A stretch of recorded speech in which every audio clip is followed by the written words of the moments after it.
नहीं है। यही वार्ता दोनों में हो रही थी। भगवान ने क्रीड़ा प्रारंभ करी।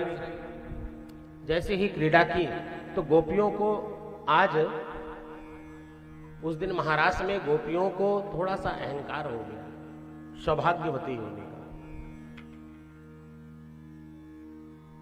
गोपियों को लगा कि मैं सबसे बड़ी सौभाग्यवती हूं। क्यों? श्री कृष्ण मम, श्री कृष्ण मेरा है। और जीव के जीवन में जरा भी अहंकार आया तो ईश्वर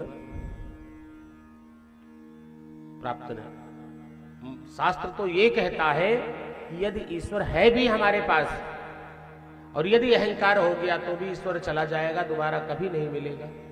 तो प्रश्न उठता है कि गोपियों को दोबारा भगवान क्यों मिले?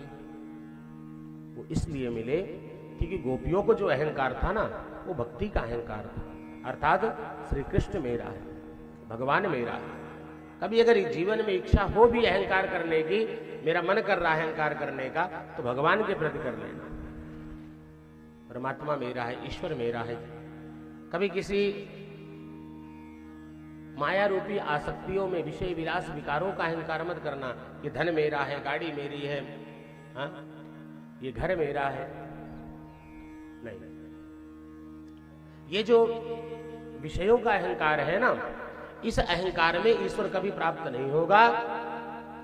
यदि हो भी गया तो चला जाएगा, फिर भी कभी प्राप्त नहीं होगा। अंतर्हिते भगवते सहसैव ब्रजांगनः अनपश्चामक्षाणा करिण्य इव योथपम। जैसे ही ये गोपियों को अहंकार हुआ कि सौभाग्यवती होने का, तो भगवान गोपियों के पास थे।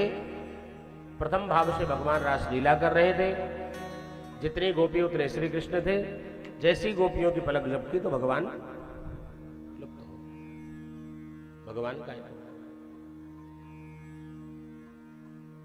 अब जब भगवान गायब हो गए, भगवान लुप्त हो गए, गोपियों ने देखा कि श्याम सुंदर मेरे सामने थे अब तक और अचानक गायब हो गए, तो गोपियों में तड़प होने लगी, गोपियों को विरह होने लगी, गोपियों को पीड़ा होने लगी। आज वो गोपियां इस प्रकार से तड़पने लगी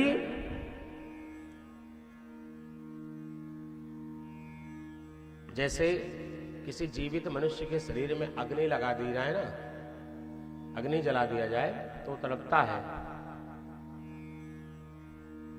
उसी प्रकार से गोपियां तड़पने लगी।